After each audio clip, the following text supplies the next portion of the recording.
मैंने आपको बताया कि आरओ कैसे काम करता है। आरओ पानी में से सब चीज़ों को निकाल देता है और वो क्लीन वाटर के ऊपर काम करता है। मतलब वो गंदे पानी और साफ पानी में फ़र्क जानता है, लेकिन हेल्दी वाटर और क्लीन वाटर उसमें फ़र्क नहीं जानता। आरओ को ये नहीं पता भाई हेल्दी वाटर कैसा होता है। अब ये जो मशीन काम कैसे करती है, इस मशीन के अंदर जब हम पानी की सप्लाई देते हैं तो मशीन पानी में चेक करती है क्या पानी में होना चाहिए और क्या पानी में नहीं होना चाहिए। तो जितने भी अच्छे मिनरल्स हैं वो मशीन पानी के अंदर छोड़ देती है, और जितनी भी गलत चीज़ें हैं जो पानी में हमारे बॉडी में नहीं होना चाहिए पानी के ग्लास में, उसको ये नीचे से ड्रेन आउट कर देती है। इस तरीके से मशीन काम करती है। तो ये बेसिकली पानी का सेपरेशन करती है। पानी में ये चेक करेगी एल्कलाइन क्या है और एसिडिक क्या है। एसिडिक हमारे बॉडी में नहीं चाहिए, एसिडिक को सेपरेट कर देगी, इधर पाइप से बाहर निकाल देगी, और जितने भी एल्कलाइन मिनरल्स होंगे उनको यहाँ से आपके पीने के पानी में ये सप्लाई कर देगी। अब चलिए आगे देखते हैं, समझते हैं इसके अंदर क्या सिस्टम होता है। यहाँ पर पहले मैंने दो तरीके का पानी ले लिया है। एक ये नॉर्मल पानी है जो हमने हमारे ऑफिस में जा रहा था उसमें से हमने लिया है, और उसी पानी को हमने मशीन से प्रोसेस किया है। तो यहाँ पर दो तरीके का पानी लिया हमने। ये दोनों पानी ग्लास में निकाल लेते हैं सैंपल में। मशीन है हमारी H2 आयनिक्स, वेलनेस इंडिया हमारी कंपनी का नाम है।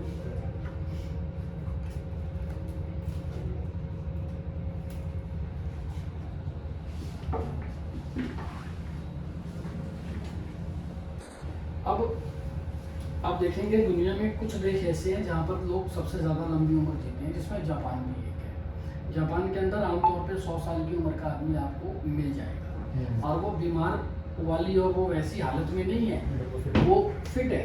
फिट मतलब वो अपना काम धंधा कर रहा है, वो खेती बाड़ी कर रहा है, वो दुकानदारी कर रहा है, ठीक है, वो अपने काम को कर रहा है। ऐसा नहीं है कि वो बिस्तर पे पड़ा हुआ है और वो मतलब 10 तरीके की दिन में गोली खा रहा है, ऐसा नहीं है।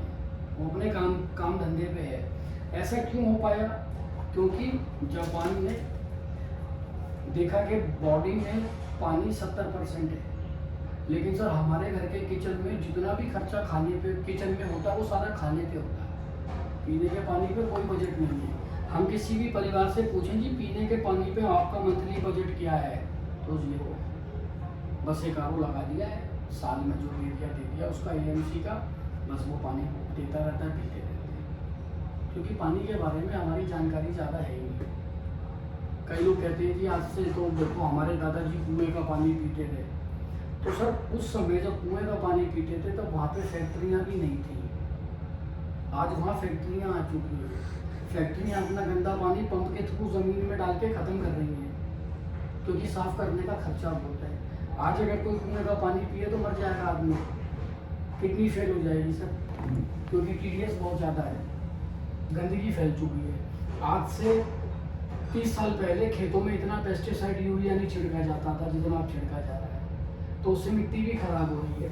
तो 30 साल पहले के उदाहरण की अगर हम बात करें तो 30 साल पुराने समय में हमें जाना पड़ेगा। अगर आज की हम लोग बात कर रहे हैं तो फिर आज के समय में हम लोग हैं तो फिर आज की बात करनी पड़ेगी, है कि नहीं? गलत तो नहीं कह रहे। तो ये जापान ने देखा कि शरीर में पानी अलग अलग अंग जो हैं वो पानी से बने हैं।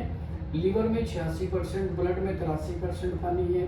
यहाँ पे आप ब्रेन में देखोगे 85%, स्किन में 64%, और जो हड्डियों के जोड़ हैं 83% पानी है, हड्डियों में भी 22%। तो पानी एक इम्पॉर्टेंट रोल प्ले करता है सर। पानी में अपने आप में इतनी पावर होती है कि पानी अगर आप अच्छी क्वालिटी का पी रहे हैं तो बड़ी से बड़ी बीमारी को ख़त्म भी कर सकता है, और अगर आप खराब क्वालिटी का पानी पी रहे हैं तो आप कितना ही अच्छा हाल हो आपको बीमार भी कर सकता है। तो चलिए अब आगे देखते हैं क्या क्या प्रॉपर्टी पानी में होनी चाहिए। पानी में मिनरल्स होने चाहिए, पानी में एंटीऑक्सीडेशन पावर होनी चाहिए, पानी का pH बैलेंस होना चाहिए, और पानी माइक्रोक्रिस्टल होनी चाहिए। अब नॉर्मल आरओ क्या करता है, सिर्फ और सिर्फ TDS के ऊपर काम करता है, यानी मिनरल्स के ऊपर। TDS को हम लोग मिनरल्स कहते हैं, TDS है तो मिनरल्स है। अब पानी सारा आरओ सारा TDS निकाल देगा, ठीक है जी। कुछ है इंपॉर्टेंट तो ले लो सर, कोई ज़रूरी फ़ोन है तो ले लो। अब यहाँ पर पानी में इंपॉर्टेंट क्या है, एंटीऑक्सीडेशन। ऑक्सीडेशन क्या होता है सर, किसी भी चीज़ के खराब होने सड़ने गलने की जो पावर है, जो जो प्रोसेस है, प्रक्रिया, इसको ऑक्सीडेशन कहते हैं। सेब काटा, खराब होना शुरू हो गया। लोहे का कोई दरवाजा है, पेंट नहीं किया तो जंग लगना शुरू हो गया। घर में कोई भी सामान आपने बनाया था, एक टाइम के बाद खराब होना शुरू हो जाता है, इसको ऑक्सीडेशन कहते हैं। और हमारी उम्र बढ़ने के साथ साथ जो शरीर ढलता जाता है, इस प्रोसेस को भी ऑक्सीडेशन कहते हैं। आसान शब्दों में कहते हैं इसको एजिंग। लेकिन एजिंग और ऑक्सीडेशन एक ही बात है। तो क्या इसको रोक सकते हैं? इस प्रोसेस को नहीं रोक सकते सर। उम्र बढ़ेगी तो शरीर ढलेगा ही, लेकिन इसको स्लो कर सकते हैं। आज जितने भी फिल्म इंडस्ट्री में हीरो हैं, वो सारे इसी कंसेप्ट के ऊपर अपनी बॉडी को मेंटेन करते हैं। तो देखते हो कितना बड़ा फर्क दिखाई देता है। आज अनिल कपूर 68 साल का होने लगा है, लेकिन देखो अगर किसी और 68 साल के आदमी से मिलाओगे तो कितना फर्क दोनों में दिखाई देगा। तो ये एंटी ऑक्सीडेशन का फर्क है। क्या ये पावर पानी में है यंग रखने की शरीर को? तो वो देखते हैं। उसके लिए क्या करना पड़ेगा? ORP चेक करना पड़ेगा। पानी में ORP पॉजिटिव है कि नेगेटिव है। यहाँ पर ये 0 होता है। पानी में ORP पॉजिटिव आ रहा है अगर, तो आपका पानी आपकी बॉडी को ऑक्सीडाइज कर रहा है, और नेगेटिव आ रहा है तो ये एंटी एजिंग कंटेंट है इसके अंदर। ऑक्सीडेशन को स्लो करने की पावर है। ये नॉर्मल पानी लिया मैंने,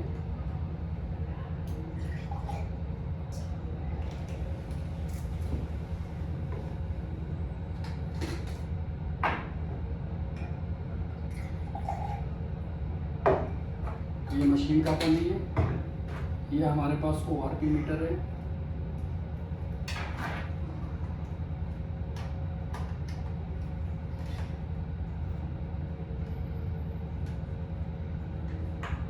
इसको ऑन कर देते हैं। ये नॉर्मल पानी है, मशीन का पानी। अब पानी का ORP चेक करेंगे। ये ORP मीटर है। आगे माइनस आना चाहिए। माइनस आ रहा है लिखा हुआ? आगे नहीं आ रहा है, इसका मतलब पॉजिटिव ORP। अभी ये हवा को चेक कर रहा है। पानी में डाल देता हूँ। पॉजिटिव आ रहा है, नेगेटिव आ रहा है सर? पॉजिटिव आ रहा है। आगे माइनस का साइन नहीं है। कितना आ रहा है? 240। हाँ, बढ़ता जाएगा क्योंकि 15 मिनट लेता है सेटल डाउन होने में एक जगह पर, यानी कि पॉजिटिव ORP है। मैंने बताया नेगेटिव आना चाहिए, आगे माइनस का साइन आना चाहिए। आ गया? माइनस का आ गया। जितना ज़्यादा नेगेटिव उतना ज़्यादा एंटी ऑक्सीडेंट। ये प्रॉपर्टी जो है आपके बॉडी को लगातार अंदर से साफ करने का काम करती है, जिससे एजिंग स्लो डाउन होता है। अब आगे चलते हैं।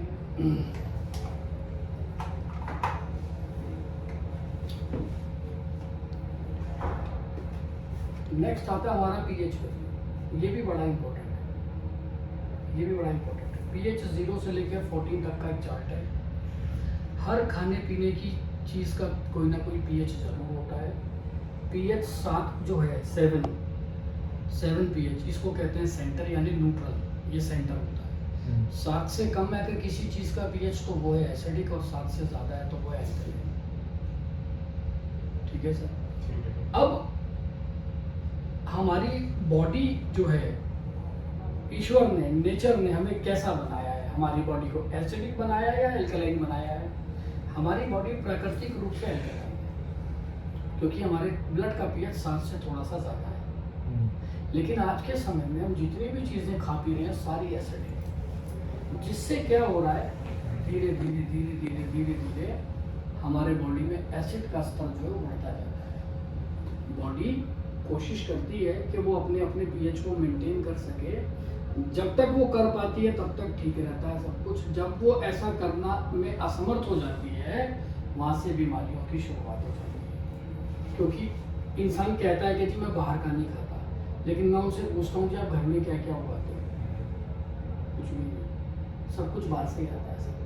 और आज की जो फार्मिंग है उसमें जिस तरीके की खाद और वो सब चीज़ें यूज़ हो रही हैं, आप जानते हो कितना बुरा हाल है। ठीक है ना? तो अब हम दोनों पानी के pH को भी चेक करेंगे और कैसे ये बॉडी को इफेक्ट डाल सकता है वो भी चेक करेंगे। ये हमारे पास pH सॉल्यूशन है। जो हमारी मशीन है इसके अंदर एल्कलाइन का 1, 2, 3, 4 4 एल्कलाइन के लेवल है। एल्कलाइन 1 पे नेगेटिव ORP आपको 250-300 मिलेगा नेगेटिव। आप एल्कलाइन 2 पे आ जाओगे तो नेगेटिव ओआरपी 350-400 के आसपास मिलेगा। एल्कलाइन 3 पे आ जाओगे तो नेगेटिव ओआरपी 800 के आसपास, और एल्कलाइन 4 पे आ जाओगे तो नेगेटिव ओआरपी आपको करीब 1000 के आसपास मिलेगा।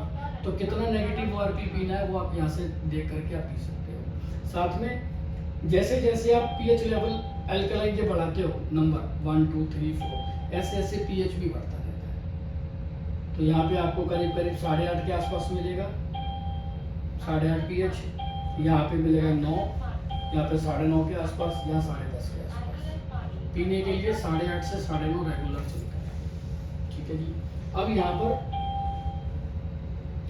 हमने 2 पानी ले लिए, ये मशीन का और ये नॉर्मल। ठीक है जी। अब पहले हम लोग यहाँ पर देखते हैं, इसको थोड़ा सा चेंज कर देते हैं, इसको ऐसे।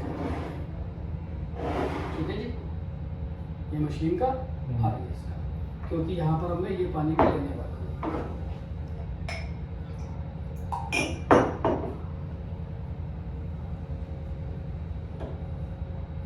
ठीक है। अब हम पहले इस पानी का पीएच चेक करेंगे। आप बताओ सर, ये एल्कलाइन है या एसिड? कितना पीएच आ रहा है? 2 और 3 के आसपास। तो 7 से कम है तो एसिडिक। अब हमें नहीं पता और हम एसिडिक पानी पी रहे हैं, क्योंकि पानी के बारे में जानकारी ही नहीं है। किसी को भी आप पीने का पानी दोगे और आप ये कहोगे जी चेक करो ये पानी पीने लायक है कि नहीं, तो वो कैसे चेक करेगा? बंदा पानी देखेगा, आप ही साफ है, कोई गंदगी है नहीं, पी के देखेगा टेस्ट भी अच्छा है तो भैया पानी पीने लायक है। लेकिन ऐसे नहीं होता। पानी में बहुत सी चीज़ें होती हैं। पानी कहने को छोटा सा शब्द है, लेकिन पानी की जब आप टेस्ट उसमें करोगे तो बहुत सारे टेस्ट हैं, बहुत सारे टेस्ट हैं। तो ये आप देखें ऐसा। तो अब मशीन को मतलब नहीं कि मैंने इसको ये वाला दिया, 3 और 4 का दिया, 4 5 का दिया, 6 7 का दिया, उसको मतलब मशीन का नहीं है। मशीन तो कहती है जी मेरे से कितना चाहिए वो बताओ। मैंने कहा भैया एल्कलाइन 4 है मेरे को, मैंने बताया एल्कलाइन 4। इन्होंने कहा जी ठीक है पानी कर दो चालू। मैंने पानी चालू कर दिया, इसने मुझे एल्कलाइन 4 का दिया।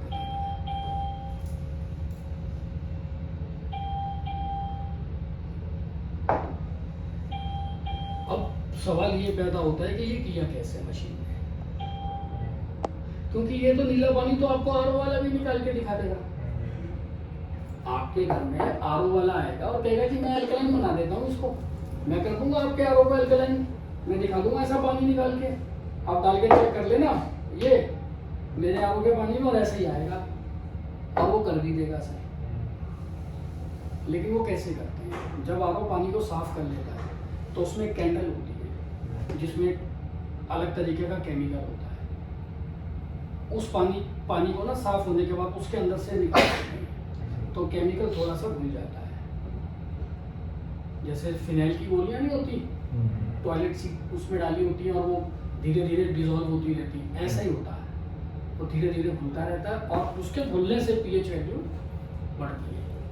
तो पनवाड़ी की वो जो चूने वाली डंडी होती है ना, तो उस पर लगाता है पान पे, वो डंडी भी ले लो आप और किसी भी पानी में 2 मिनट घुमाओ और उसके बाद चेक करो वो पानी एल्कलाइन आएगा।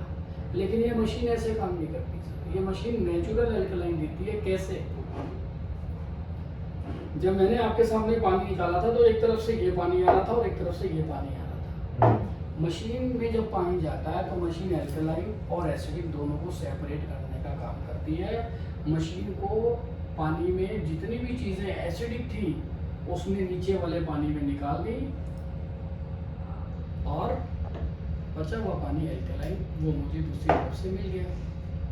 ये इसके काम करने का तरीका है सर। वो आरओ उस तरीके से आपको उसको कहोगे ना आरओ वाले को कि ये एसिडिक पानी निकाल के दिखा, वो नहीं निकाल सकता क्योंकि उसमें ये टेक्नोलॉजी नहीं है आयोनाइजेशन, दूसरी टेक्नोलॉजी कुछ नहीं है, केमिकल डाला हुआ बस वो मिला देते हैं, वो वाली कैंडल लगा देते हैं उसके अंदर और उससे टच होकर जब पानी जाता है वो धीरे से घुल जाता है और आपको बड़ा बड़ा पीएच मिलता है। ये तरीके से आरओ वाले मार्केट में काम कर रहे हैं, तो वो इस तरीके के चक्कर में आपको नहीं पड़ना। अब होता क्या है, जब आप घर से बाहर होते हो या घर में भी होते हो, कुछ भी खाते पीते हो आप, तो उसके थ्रू कोई ना कोई एसिड तो बॉडी में गया ही होगा सर। और पूरी फैमिली ने खाया है तो सबकी बॉडी में एसिड गया है। एसिड को न्यूट्रलाइज करना जरूरी है। अगर एसिड लगातार बॉडी में जाता रहा तो एक टाइम के बाद बॉडी अपना पीएच लेवल बैलेंस करने में असमर्थ हो जाती है, नहीं कर पाती है, और वहाँ से फिर कैंसर जैसी बीमारियों की शुरुआत होती है। अब न्यूट्रलाइज कैसे कर सकते हो आप? मशीन के पानी से। जब आप कुछ भी खा पी लोगे और उसके बाद जब आप पानी पियोगे तो जितना भी एसिड बॉडी में गया है, मशीन का पानी पीते ही सारा एसिड न्यूट्रलाइज हो जाएगा। इसी तरीके से जैसे इसमें डालो, इसमें भी हो जाएगा। ये स्ट्रॉन्ग है सर, ये बहुत स्ट्रॉन्ग है, होगा लेकिन बहुत काम ही लगेगा उसके अंदर।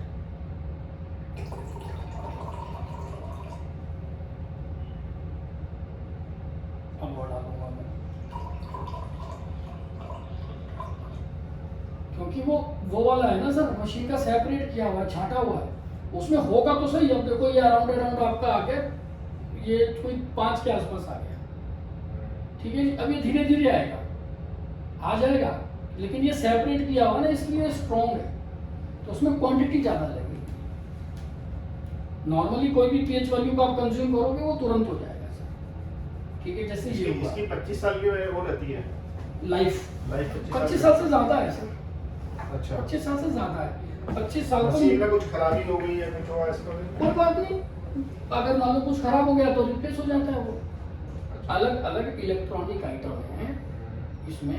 यहाँ पे एक बोर्ड पीसीबी बोर्ड है, एक बोर्ड यहाँ पर है, एक अंदर एसएमपीएस है, फिर पानी रोकने बंद करने के लिए एसबी सिस्टम है। इसका जो आपके 3 साल की वारंटी, सर्विसिंग का बंदा यहाँ पे अभी अपॉइंट कर लिया सब आपने? सब सब सब है, सब है, सब आपके घर पे ही रिपेयर हो जाएगी, कहीं ले जाने की जरूरत नहीं है। अच्छा। बंदा आपके घर पे जाके इसको ठीक कर जाएगा, और उसको सारा इंस्ट्रूमेंट घर साथ लेके आता है, और वो एक एक चेक कर लेते हैं कहाँ पे प्रॉब्लम है, और सर्किट वो चेंज करके आपको टेस्ट करके दिखा देते हैं।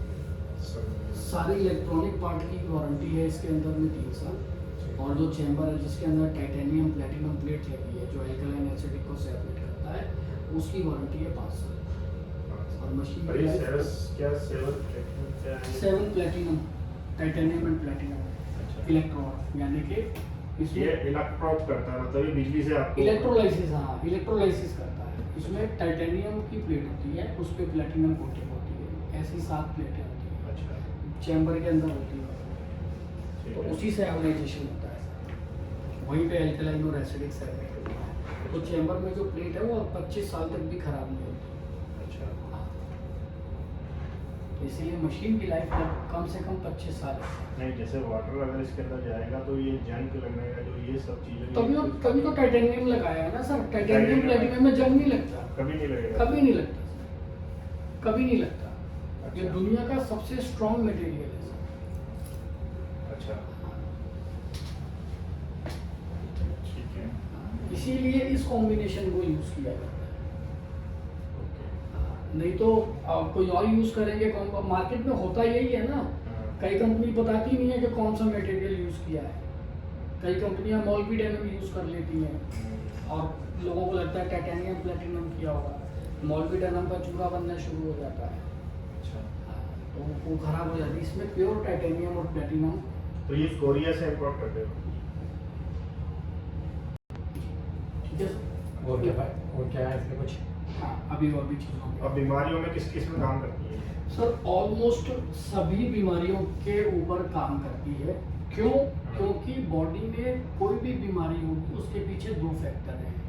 आपकी बॉडी की क्लीनिंग ठीक नहीं हो रही, जिसको डिटॉक्सिफिकेशन कहते हैं, और आपके बॉडी का अगर पीएच डिस्टर्ब हुआ है। इन 2 चीज़ों की वजह से सारी बीमारियों का जो शुरुआत है वो यही इसी से शुरू होती है। ठीक है जी। जैसे कहते हैं ना जी, बुराई की क्लास, तो जैसे बुराई की क्लास जो है यहीं से शुरू है, तो ये उस सिनेरियो को ही बनने नहीं देता। पीएच बैलेंस रखेगा, डिटॉक्सिफाई करता रहेगा, तो आपकी बॉडी में जब ये 2 चीज़ें मेंटेन रहेंगी तो बहुत सारी बीमारियों के होने के चांसेस ही खत्म कर देता है। बाकी तो मौसम वाली जो है, देखो सर्दी नॉर्मल जुकाम, वाटर में भी लगा सकते हैं, जो हमारी टंकी के वाटर्स रहते हैं उसमें? अगर उसका टीडीएस पीने लायक है, यानी कि आप मान के चलो 200-250 तक तब इस मशीन को हम डायरेक्ट लगा सकते हैं टैप वाटर से, ओके। क्योंकि वर्ल्ड हेल्थ ऑर्गेनाइजेशन के अकॉर्डिंग 100 से 300 TDS तक का पानी ही रेगुलर पिया जा सकता है, रेगुलर। अब एक दिन कहीं में फंस गया और 1000 TDS का पानी पी लिया घर पे जो तो बोतल आती है उसको हम कर सकते हैं। कहाँ पे?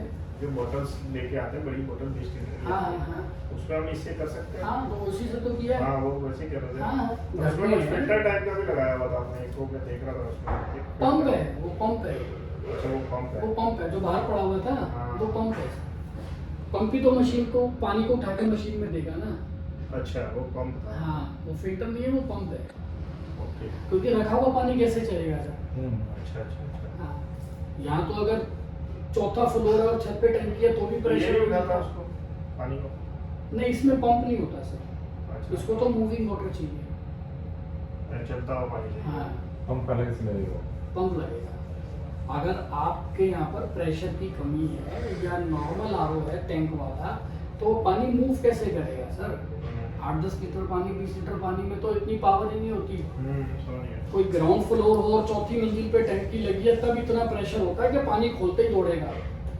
नहीं तो अगर 4 मंजिल की बिल्डिंग है तो प्रेशर सिर्फ पहले फ्लोर पे इतना होता है, दूसरे तीसरे और चौथे पे तो वालों को तो पंप लगाना पड़ता है।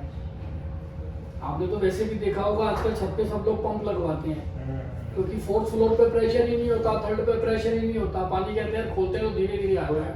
गौतम जी बोल भी रहे थे, कुमार गौतम जी, कि इससे बीमारी कई सारी मतलब आपकी है ठीक कर देगा। अभी मैं उस चीज़ों पे आ रहा हूँ।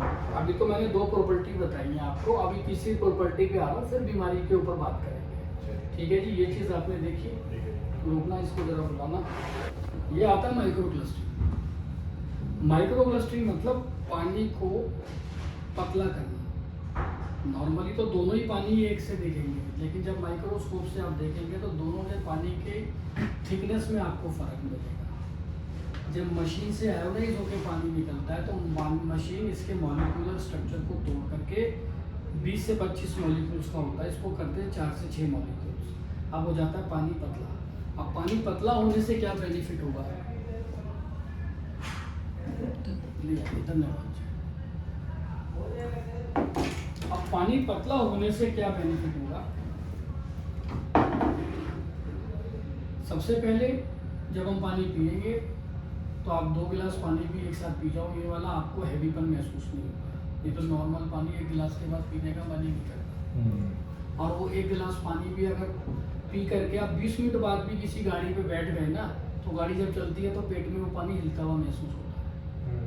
ठीक है, क्योंकि वो धीरे धीरे, क्योंकि मोटा है, उसकी थिकनेस ज़्यादा है, तो बॉडी में एब्जॉर्ब होने में टाइम लेता है। ये पानी बहुत तेज़ी से बॉडी में एब्जॉर्ब होता है, क्योंकि हमारे सेल के अंदर एंटर करने के लिए माइक्रो क्लस्टर साइज जो है वो बेस्ट होता है। माइक्रो क्लस्टर तेज़ी से बॉडी में एंटर होता है, तो एक तो बॉडी की हाइड्रेशन वैल्यू को, लेवल को बढ़ा के रखता है। ठीक है, हाइड्रेशन लेवल अच्छा रहता है। दूसरा, ब्लड के साथ अच्छे से मिक्स हो जाता है तो ब्लड सर्कुलेशन ठीक रहता है, किडनी फंक्शन ठीक रहता है। ठीक है, और एल्कलाइन है तो गैस्ट्रिक वगैरह की प्रॉब्लम को भी ये दूर करता है, किडनी फंक्शन को बेटर बनाता है। और क्योंकि माइक्रो क्लस्टर है तो मिनरल्स पानी के साथ ही मिक्स होकर के बॉडी में चलते हैं और एब्जॉर्ब होते हैं, तो खाया पिया बेटर तरीके से तन को लगता है। खाया तो हमने बहुत अच्छा, लेकिन पानी की क्वालिटी अच्छी नहीं थी तो वो उतना तेजी से बॉडी में एब्जॉर्ब नहीं होगा। लेकिन ये पानी की वजह से एब्जॉर्प्शन अच्छी हो जाती है।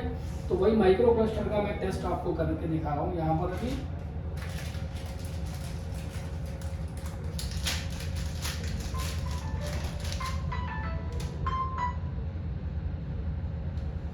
हेलो हेलो, ये हल्दी ले रहा हूँ सर, दोनों ग्लास के अंदर।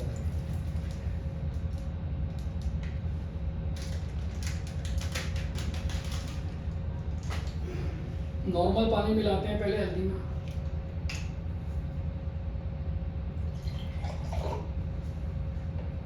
अब हल्दी और पानी मिक्स होते हैं तो ऐसे ही होता है नहीं। अगर माइक्रो क्लस्टर पानी मिक्स होगा तो कुछ और होगा सर।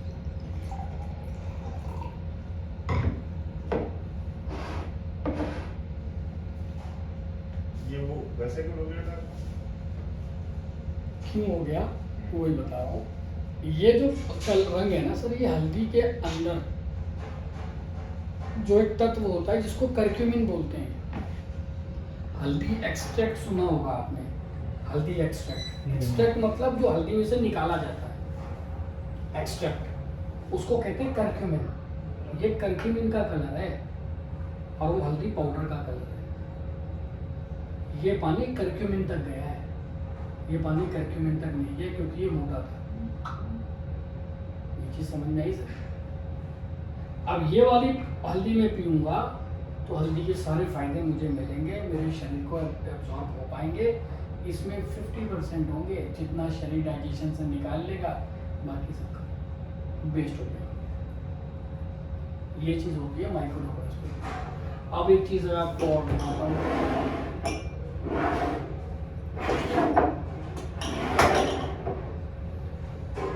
घरों में शादी पार्टी होती है, फंक्शन होता है, तो कोल्ड ड्रिंक बहुत चलता है। बच्चे बड़े सब कोल्ड ड्रिंक पीते हैं। और कोई बात नहीं, उठा लेंगे बाद में, छोड़ दो। और साइड में एक जगह पर बड़ों का प्रोग्राम भी चल रहा होता है, ड्रिंक वगैरह का, तो मैं यहाँ पे इसलिए वोडका भी ले लिया। वोडका विस्की कोई भी ले सकते हैं हम डेमो में, लेकिन वोडका मैं इसलिए यूज़ करता हूँ डेमो में क्योंकि इसका कलर जो है ट्रांसपेरेंट होता है, तो हम इसका पीएच आराम से चेक कर सकते हैं। ठीक है, अब सबसे पहले तो दोनों का पीएच चेक करेंगे सर कि कौन सी कितनी एसिडिक है।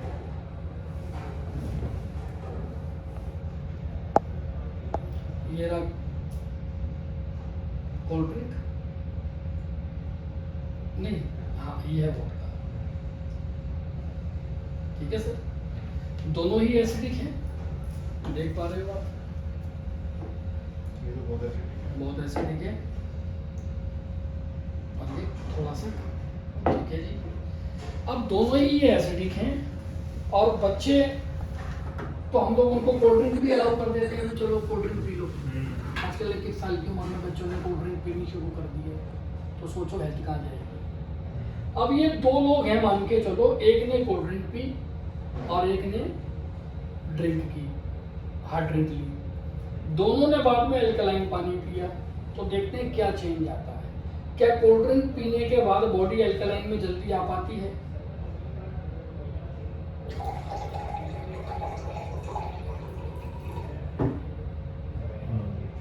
अब इसमें मैंने सिर्फ 10 ml कोल्ड ड्रिंक ली है, तो 10 ml तो पीते नहीं हम, तो एक गिलास पीते नहीं जब भी पीते हैं। 200 ml का एक गिलास होता है। ठीक है जी, ये आप अगर देखो जब 10 ml पे ये हाल है तो एक गिलास में क्या हाल होगा। लेकिन अगर किसी बंदे ने दारू पी है, दारू में पीने से पहले क्या मिलाता है आदमी? या तो घर का आरो का पानी, या कोल्ड ड्रिंक, या सोडा। तीनों चीज़ें एसिडिक होती हैं, क्योंकि पानी भी मैं चेक करा चुका हूँ, कोल्ड ड्रिंक भी मैं चेक करा चुका हूँ, और सोडा तो होता ही एसिडिक है। ठीक है जी। अब अगर वो बंदा, घर में ये मशीन लगी है, ड्रिंक करने से पहले एल्कलाइन 3 या एल्कलाइन 4 ये पानी निकाल के ड्रिंक में डाले, तो क्या होगा?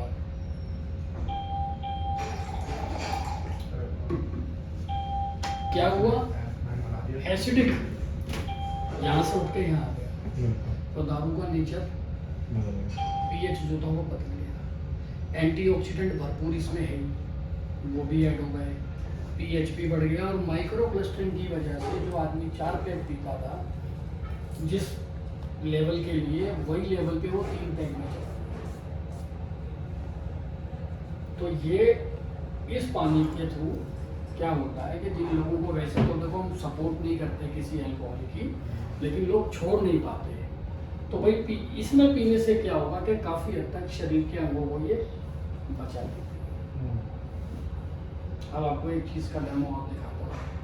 आप देखो, ये है जरा सी, अब इसमें इतनी सी कोल्ड ड्रिंक थी, बाकी मैंने हाई पीएच का पानी मिलाया हुआ है। अब इसमें से भी थोड़ा सा पानी मैं इसमें डालता हूँ।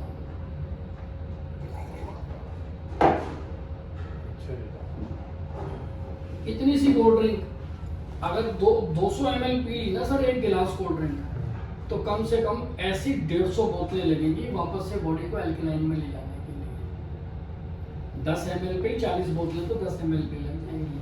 चलो आगे बढ़ते हैं। मैं अब आपको एक डेमो और दिखाता हूँ जो माइक्रो क्लस्टरिंग के ऊपर ही होगा। इसको ले लेते हैं गिलास का।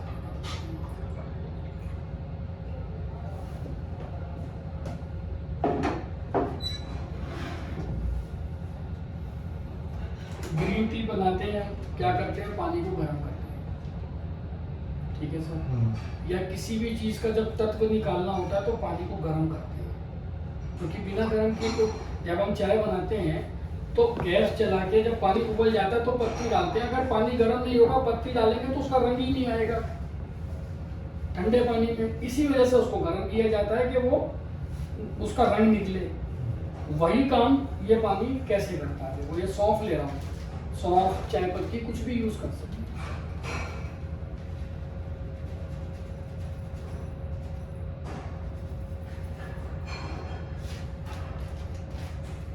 दोनों में लगभग मैंने कोशिश करी है बराबर ही ले लूँ मैं, थोड़ा बहुत कम ज़्यादा हो सकती है। अब ये नॉर्मल पानी डाल रहा हूँ सर मैं। सर सौंफ भूल गई क्या पानी में? कोई तत्व निकल के आया? नहीं आया सर। अब मैं माइक्रो क्लस्टर पानी डालता हूँ। पानी गर्म तो है ही नहीं, आपके सामने जार में से लिया है, नॉर्मल पानी है।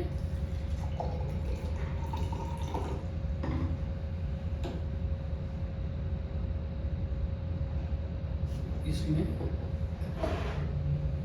पानी गर्म करने की जरूरत नहीं है सर। मशीन का एल्कलाइन 4 निकालो, कप के अंदर सीधा ग्रीन टी शैशे उठाओ, टक टक टक टक हिलाओ, ग्रीन टी तैयार। हाँ, वो बात अलग है कि गर्म होती है ग्रीन टी तो ज़्यादा मज़ा आता है, तो आप कर सकते हो गर्म, लेकिन करने की जरूरत नहीं है। ग्रीन टी का पानी तो डिटॉक्सिफिकेशन के मामले में ग्रीन टी की कोई औकात ही नहीं है इस मशीन के ऊपर आगे। ग्रीन टी देती है -50 ORP या -60-70, ये देती है -1000 ORP। इसका एक गिलास का पानी 40 कप ग्रीन टी के वैसे ही बराबर है। तो ये आपकी जो आप कहते हो इसमें बॉडी को डिटॉक्स कर देती है, बाकी आपका वेट भी लॉस करती है। सर डायरेक्टली नहीं कह सकते कि वेट लॉस, कैसे कह सकते हैं, बॉडी के मेटाबॉलिज्म को ठीक करती है। अच्छा, मेटाबॉलिज्म जब ठीक होगा तो वेट बॉडी का अपने आप मैनेज होना शुरू हो जाएगा। अच्छा। हालांकि फैट को काटती है, ये फैट रिड्यूस करती है, ब्लड के अंदर जो कोलेस्ट्रॉल होगा उसको दूर करेगी, हार्ट के पास जो ब्लॉकेज हो रही है उसको क्लीन करने का काम करेगी, ठीक है ना। तो कोलेस्ट्रॉल के ऊपर काम करती है तो वेट मैनेज होता है। लेकिन बॉडी के जब मेटाबॉलिज्म को बैलेंस करती है तो वेट मैनेजमेंट के साथ साथ और भी बहुत से काम ऐसे हैं जो होते हैं। हार्ट फंक्शन बेटर बनेगा, किडनी फंक्शन बेटर बनेगा, स्टमक हेल्थ बेटर रहेगी, ब्लड हेल्थ बेटर रहेगी, क्योंकि सारी इम्प्योरिटी के ब्लड से शुरू होती है, ब्लड में ही मिक्स होती है। कोई बंदा जहर खा लेता है तो जाता पेट में, पूरे शरीर में कैसे फैलता है? ब्लड के थ्रू। जैसे मिनरल्स पूरे बॉडी में, विटामिन पूरी बॉडी में ब्लड के थ्रू ट्रेवल करता है, ऐसे ही हर चीज़ करती है। तो कुछ गंदगी भी खाएंगे सर तो वो भी ब्लड में भी पहले मिक्स होगी और उसी में मिक्स होकर पूरे बॉडी में ट्रेवल करेगी। जब ये पानी जब मिक्स होता है ब्लड के अंदर तो ब्लड को भी ठीक करता है sir. Red blood cells, white blood cells सबको US FDA अप्रूव्ड है। 7 टाइटेनियम प्लेट्स इसके अंदर लगी हुई है। टाइटेनियम और प्लेटिनम के कॉम्बिनेशन की वजह से चैम्बर की लाइफ 25 साल से ज़्यादा है। 25 साल मिनिमम पकड़ के चलो आप, लाइफ उससे ज़्यादा है, ठीक है जी। क्योंकि टाइटेनियम प्लेटिनम का कॉम्बिनेशन को आप पानी में डाल करके अगले 100 साल के लिए भी छोड़ दो तो उस पर जंग नहीं लगता। ये चीज़ सर्टिफाइड है, ये मैं नहीं कह रहा, ये रिसर्च बताती है कि टाइटेनियम और प्लेटिनम का कॉम्बिनेशन दुनिया का सबसे स्ट्रॉन्ग कॉम्बिनेशन है, सबसे स्ट्रॉन्ग। चांदी में नहीं लगती सर जंग, तो सोने में जंग नहीं लगती, टाइटेनियम प्लेटिनम तो फिर कहाँ चला गया। इसीलिए ये ऑक्सीडाइज कभी नहीं होता। मेडिकल डिवाइस सर्टिफाइड है, ये US FDA अप्रूव्ड है और भी जितने सर्टिफिकेशंस चाहिए होते हैं सारे सर्टिफिकेशंस मशीन को मिले हुए हैं। वर्ल्ड वाइड ये मशीन की प्रेजेंस है, सिर्फ इंडिया में नहीं है, पूरे वर्ल्ड में है। बेफिक्री के साथ ये पानी आप पी सकते हो। आज के समय में जैसे जैसे टाइम बदल रहा है, ये मेडिसिन कुछ एक बनाया हुआ है इधर मेरे को, वेरीफाइड वाटर और medicine। हाँ ये जो बनाया हुआ है ना, हम्म, ये इसको बता रहा है प्योरीफाइड वाटर। कभी भी जब दवाई खाते हैं, अंग्रेजी दवाई, होम्योपैथिक, आयुर्वेदिक और एलोपैथिक। एलोपैथिक मतलब अंग्रेजी दवाई। तो जब भी आप अंग्रेजी दवाई खाएंगे तो आपको एल्कलाइन से नहीं खानी है, अच्छा आपको इससे खानी है प्यूरिफाइड वाटर, साफ पानी। अच्छा अच्छा, एल्कलाइन से नहीं खानी है? नहीं। रीजन? दवाइयाँ एलोपैथिक होती है एसिडिक, अच्छा केमिकल से होती है, अलग अलग तरीके के सॉल्ट यूज किए जाते हैं। पानी हो गया एल्कलाइन। तो एल्कलाइन पानी के साथ जब आप एसिडिक दवाई खाओगे तो दवाई का डोज का असर जो है वो कम होगा। अच्छा हाँ, क्योंकि पानी एल्कलाइन है ना सर, तो दवाई का असर कम ना हो इसीलिए रेकमेंड किया जाता है कि आप एल्कलाइन से मत पीजिए, आप प्योर वाटर से पी लीजिए, प्यूरिफाइड वाटर से पी लो। और इधर एसिडिक लिखा है। एसिडिक है ये क्या है? ये एसिडिक क्या है? Acidic 1, acidic 2, acidic 3। जब घर में आप नहाने के लिए यूज करना है तो एसिडिक 2, कोई भी ब्यूटी वाटर का ब्यूटिफिकेशन का काम करना है तो एसिडिक 2, फेशियल, हेड मसाज कुछ भी। और एसिडिक 3 कोई भी सैनिटाइजेशन का काम करना है तो एसिडिक 3। किसी को स्किन पे कोई प्रॉब्लम है, psoriasis, eczema, allergy, pimple, fungal infection, तो एसिडिक 3 यूज करते हैं। और फ्लोर क्लीनिंग करनी है पोछे में तो एसिडिक 3 यूज कर सकते हो। तो इस पानी को क्यों यूज करेगा? नॉर्मल पानी यूज नहीं कर सकता वो? सर इसमें ये बैक्टीरिया वायरस को किल करता है ना एसिडिक। अच्छा एसिडिक बैक्टीरिया वायरस को किल करता है ना, अच्छा इसलिए। ओके बालों की जड़ों में लगाना है तो एसिडिक 3, एसिडिक 2। अच्छा फेशियल करना है तो एसिडिक 2। जो वी वॉश आता है उसके साथ एक पानी की शीशी मिलती है, हाँ तो उसमें pH 5.5 ही तो होता है, वही तो ये निकालती है, तो वो खरीदने की जरूरत नहीं है। हाँ, चेहरा धोना है तो एसिडिक 2 से धो, स्किन को बेटर रखेगा।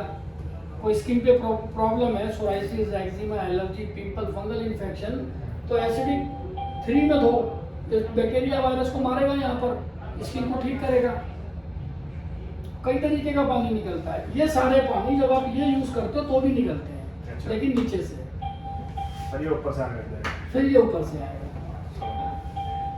जो नीचे वाला पानी होगा उसको किस चीज के लिए यूज कर सकते हैं? सर हर चीज में, जितने भी क्लीनिंग का काम है, अच्छा नहाने में भी यूज कर सकते हैं। अच्छा पी नहीं सकते? पी नहीं सकती ये नहीं कहते सर, एल्कलाइन के लिए तो हमने लगाई है, तो एसिडिक थोड़ी पिएंगे। चलो फाइनल है इसको चलाते हैं। इसका प्राइस क्या है? सर ये है